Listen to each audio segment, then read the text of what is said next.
What's going on, party people? My name is Brian and I am the Rum Champion. I am a reformed software professional that left all that and a master's degree behind and a bag of potato chips as well to drink rum and hang out for a living. My trajectory was rum influencer, rum club founder, the Rum Curious Club, which is now the second largest rum club in the United States, by the way. Then turned brand ambassador to barback, then pouring barback to bartender and national brand ambassador. So now I'm the national brand ambassador for two brands, as seen here. I'm assuming here I'll fit the logos in. Outside of that, I'm a full-time bartender at the Lucky Tiki. I'm also a business owner of the Rum Curious Summit, which, speaking of, if you like coming to really large rum festivals, February 21st, Saturday in San Diego, we have the second Rum Curious Summit. All of that will be discussed later, but for today, the last piece of my resume, if you will, I've had over 1,900 rums from 91 countries and regions, and on top of that, I have just about 900 bottles of rum in my house. I am living proof that, hey, obsession does have its advantages. All that aside, what we are talking about today, well, we are going to be looking at the top 10 sipping rums between $50 to $100. This is a follow-up video on one that I did earlier this year, which was the top 10 sipping rums under $50. And I'm really excited to see all the engagement and happiness and help that has provided. A few disclaimers before I start talking about the bottles. This bar only fits 10 bottles, so these aren't the only 10 sipping rums in this price range for you. There could be hundreds. On top of that, this isn't going to feature single barrels, limited edition runs, because there's nothing more disappointing and there's not a bigger cock tease than by somebody saying, oh, this bottle's fantastic and I think you should, oh, sorry, nope, I got the last one. Not that anybody does that, but I just want the recommendations to be widely available so that you can enjoy them. You can go down to the liquor store or order it from an online retailer and have it shipped to your door promptly. Without further ado, let's rock and roll. First up on the list is Don Q Gran Añejo XO. Now, Don Q, or Don Q, is distilled in Ponce, Puerto Rico, the southern part of Puerto Rico. I've been to the distillery. It's a wonderful place. Molasses-based, column distilled, wonderfully approachable. This is a rich, robust rum bottled at 40% ABV. If you like cigars and things like that, this is a wonderful cigar sipper. $50. This is widely available and is a wonderful, wonderful bottle of rum. Number 2 on the list, El Dorado is a brand distilled at Demerara Distillers Limited. El Dorado and Diamond Reserve are the only two brands that are allowed to be called Demerara rum, both from a geographical indicator standpoint as well as from a legal standpoint, because they're producing all of it. I love El Dorado. I hope I should, because I'm their brand ambassador, but I really like them because every ingredient inside every single bottle of El Dorado, the sugarcane is grown in Guyana. It is fermented, distilled, aged, and bottled in Guyana. This is 43% ABV, their 15-year-old expression, and true age statement on the label according to the United States government. If it says 15 years, the youngest liquid that is allowed in this bottle, if that is on the label, is 15 years old. This is 100% molasses-based, column and pot distilled, including several stills that are 100% made of wood and have been around since the 17 or 1800s. Huge fan of this distillery. There are 14 stills on site. I was able to go down there, part of my ambassadorship last year, and it was such a wonderfully cool experience. These bottles are roughly anywhere from $50 to $70 depending on where you live. Could not recommend it more. Coming in at number 3 on the list is Naison. Now, I love everything this distiller produces. This is our first Vieux Agricole, by the way. Vieux Rum Agricole. Really quick, what is Rum Agricole? It is a denomination of origin, much like what makes a champagne, a cognac, etc. The French are very serious and very good at spirits production. Naison is amazing. 3rd generation family owned. This is the Reserve Spéciale. I believe it's rums aged between 8 to 10 years. It's 42% ABV, 100% sugarcane juice, because that's what Rum Agricole is, sugarcane juice and column distilled. There are a few other specific sub-bullet points about rum agricole, which we can cover in a later video. What you need to know, though, is that this, despite being 42% for some of the proof police out there, is exceptional. It's subtle, it's flavorful, it's delicate, and there is so much coming through. This is one of my favorite bottles of rum, hands down. As far as where you can buy it or what the costs are, I've seen it as low as $70 and then as high as like $85, depending on where you live. But if you are somebody appreciating really, really well crafted spirits, Naissance all the way. They actually call it Zepol Carré on the island, and so I'm debating on making a shirt that says Zepol Carré all day, because you can drink Naissance all day. I'm just saying. Coming in at number 4 on the list as the national brand ambassador of Rum Barbancourt, you have to talk about the Barbancourt 15-year-old. This used to be a special reserve only meant for the family. It's only been in market for the past couple of decades.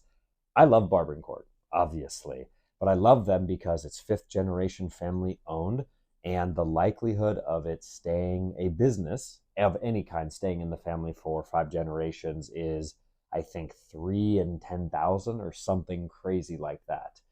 It is 100% sugarcane juice and heavily, almost either exclusively, so they're 3-star, 5-star, are exclusively aged in French oak. The 15-year is actually French oak, combined with being cask finished in cognac casks as well as ex-bourbon casks for the 15-year only. By the way, whenever somebody asks me if Barbancourt is like rum agricole, it's not. From a flavor profile, not at all. And also, Barbancourt was making cane juice rums decades before rum agricole was even an idea. Barbancourt predates rum agricole. It is wonderful. The 15-year-old here is an exceptional sipper, and bottles can be had for between $50 to $75. It's definitely worth a pickup, but of course, I'm biased. Sorry. We are halfway there, as SpongeBob would say. Rum GM VSOP, another View Agricole, so 100% cane juice, 100% column distilled. And this is the first View Agricole that I ever purchased. I, at the time, was like, wow, $50 for a bottle of rum. That's kind of a lot, don't you think? I'm so glad I picked it up because this bottle right here is really what got me into rum agricole. GM, if I'm remembering correctly, is the largest distiller on the island, part of the Spirobomb portfolio, and this VSOP here is wonderful. 43% ABV, so we're getting up there, climbing the proof ladder, if you will. I love it. It's, $50, $60, something like that. And even now, having had so many rums that I've had, I love this bottle. I constantly reach for it. It's wonderful. Next up, we have departed from the Caribbean, and we're actually going to the island of Oahu in Hawaii. Kohana is the youngest distillery in this video that I'm going to talk about. Kohana is amazing. So what they've done is they partnered up with a PhD student who was learning about agriculture, Polynesian agriculture, Dr. Noah Lincoln, and they were able to uncover 34 different kinds of sugarcane or single cane varietals. And now why that's important is Kohana bottles almost exclusively single cane varietal rum. So they have their unaged rums, which are Kea, which are fantastic if you like unaged cane juice rum. They have their coho line here. So these and any of the cohos, well, actually, if you look right here, you'll see, and any bottle of Kohana you pick up, the actual cane variety will change because, much like apples or other fruits or vegetables, different kinds of sugarcane can taste differently. And Kohana has really brought that to the forefront. The cohos here, they're about $85 per bottle, 4 years old, in, I believe, ex-bourbon casks, if remembering correctly. They are on the pricier side, but 45% ABV. And if you like rye whiskey, this is something that you will go cuckoo for Cocoa Puffs for. I guess you go cuckoo for Kohana. Yeah, that's better. Cuckoo for Kohana. If they start using that, I want a little bit of a royalty. But anyways, Kohana's fantastic. Check them out. These bottles are a little bit harder to find, but when you find them, definitely worth considering. All right, we are back in the Caribbean looking at one of my favorite distilleries, Worthy Park. Now, Worthy Park is a single estate distiller, meaning that they are doing every aspect of production on site at the facility. They are growing their own sugarcane, they're doing everything there, and it makes it the only 100% Jamaican rum, because from ownership to every last ingredient in this bottle, it's Jamaican. Out of the over 1,900 rums that I have tried, this would be my one rum. If I only got to pick one rum, Worthy Park Single Estate Reserve. It's 45% ABV, aged in ex-bourbon barrels, 100% pot distilled, and I think it's aged 6 to 10 years. But I really like this because of the journey that my palate goes on when I take a sip. I've gone through, I don't know, 4 or 5 bottles of this over the past several years, and from the first sip until the sip that I had most recently, it takes me on a journey. It just is so well crafted, and I cannot speak more highly about this. If you like Jamaican rum and you haven't had Worthy Park, you have to get this bottle. It's not even negotiable. You have to get it because I said so. But anyways, these bottles are roughly $65, $75 in that range, and they are worth every single penny. No sipping rum list is complete without something from the amazing Hampton estate. Hampton, like Worthy Park, is also in Jamaica and owned by Jamaicans. The distillery has been around since 1753, and the argument could be made that Hampton really invented Jamaican rum. There's not much that has changed at the distillery since its founding. This bottle, however, the 1753, is brand spanking new to the market, 3 years old, and a blend of a few of their different funk recipes called marks, we'll call them. Oh, that's what they are called. I don't know why we say we'll call them that, because that's what they are. But this is fantastic. Worthy Park is a much more rounded, has more of a elements of funkiness, but that's not what they're going for. Hampton is a lot more expressive. So if you like your rums louder and a little bit more intense, Hampton is absolutely your speed. These bottles, roughly $80, $85 on the shelves when you can find them. And this, I believe, is going to stay as part of their core lineup. Super cool. Make sure to check it out. The penultimate bottle, which I think means second to last, I'm going to double check. If it is, I'm going to give myself a congrats down here. But is Chairman's Reserve 1931. Chairman's Reserve is the most underappreciated rum brand out there, and in my opinion, it's one of the best. Made in St. Lucia by St. Lucia Distillers. This bottle is celebrating the distillery date, 1931, where the distillery was founded. Now, there were 6 different iterations to get to this point. This is now part of the core lineup. What's amazing about Chairman's Reserve is 100% molasses based, but not always. Predominantly molasses based, we'll say. Sometimes there's some cane juice in there, and a combination of column and pot distilled rums. I love everything that this distillery does.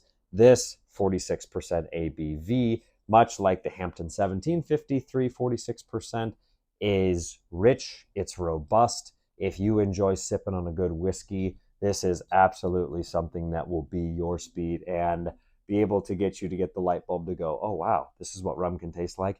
Yeah, this is what rum can taste like. These bottles are roughly $90, $95 when you can find them, and anything from Chairman's. Your rum collection needs at least 1 or 2 bottles from this distillery. I'm just saying. And of course, no sipping list would be complete without something from the Foursquare Distillery in Barbados. I think I have created just about as much content for Foursquare as any other brand, historically speaking. And the Dorley's 14 year here was only made available, I think, in the last year and a half, 2 years or something like that. Much like Chairman's Reserve, Dorley's is also column and pot distilled, 100% molasses based, made at the Foursquare Distillery in Barbados. Now, I think that Dorley's, this bottle is probably the best priced and the best value of anything on this list because it's available at Total Wine. These bottles are roughly around $51, 48% ABV. So the proof is getting up there, but nothing to scare somebody away unless you're used to sipping higher octane bottles and expressions. But this is beautifully crafted. I am on my 4th bottle of this, and there is never a bad time to have Dorley's or a rum from Foursquare. It's just rich, refined, robust, and elegant, and just constantly swirling in those lanes. So if you like very whiskey elements, much like with the Chairman's Reserve, you will definitely love Dorley's 14 year. I mean, just like with that, you need to have Chairman's in your collection. You need to have at least a couple bottles of Foursquare in your collection as well, or that you're actively drinking. Well, party people, here is my list. These are the 10. Now, I love each and every one of these bottles, but I know what I like, and I know because I picked these bottles. I want to hear from you. Oh yeah, when did I put my hat backwards? We're coming back this way now. But I want to hear from you guys. Let me know in the comments. Do you agree with this list?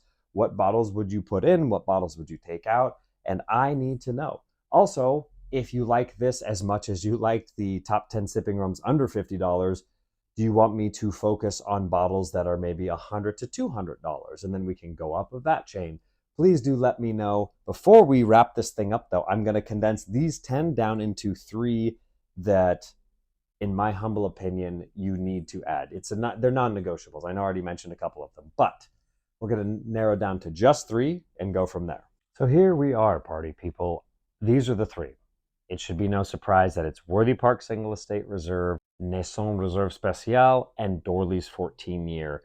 I debated doing the Chairman's Reserve instead of Nason, but just to have some variety, you absolutely do need to have at least one View Agricole, and a really good one at that, in the collection.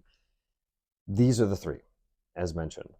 If you were going to buy them as far as first, second, third, Dorley's, because it's $51 at Total Wine, it is available in all states where alcohol is able to be purchased.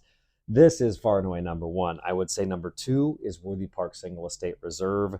The funkiness, and I say funkiness because it's not like a high ester thing, which we'll get into later. Worthy Park is my favorite, but the price I'm sure can scare some people away, which is also why number 3 is the Nason Reserve Spécial, because spending, $85 on a bottle of rum is a lot to swallow for a lot of people. That is until you start having really good quality rums, and then all of a sudden the idea of, oh my gosh, $50 for a bottle of rum, that's really expensive, which is where I was a few years ago. And now if I'm like, oh, $250 for that bottle of rum, all right, I could swing it. Let's rock and roll. I'm still in the camp, though, if it's $400 plus, then just you're insulting my intelligence. I get that there's some really cool bottles out there. And I say talking out of both sides of my mouth because the Black Tot Last Consignment is a $1,200 bottle of rum. I have some other pricey ones, but I get very picky and choosy because there are a lot of great rums at every sort of different price point. Sorry to go off on that little mini tangent and tirade. That's where we're at, though, guys. I mean, the next time I see you, I still owe you the recommended rum journey Agricole Cane Juice Edition. That is in the works. It's just been exceptionally hard to work 4 bar shifts a week, host several Rum Curious Club events a month, maintain my brand ambassador commitments to the 2 brands, try to have some downtime, plan a 600-person Rum Curious Summit happening in February, and also just trying to just have a day where I don't maybe have to do anything. So I've spread myself too thin, which is why these videos have slowed down substantially. Working on creating a better work-life balance so that I'll be able to consistently pump out long-form content going forward. So that's what I have for you guys. Thank you all so much for tuning in. We'll see you next time.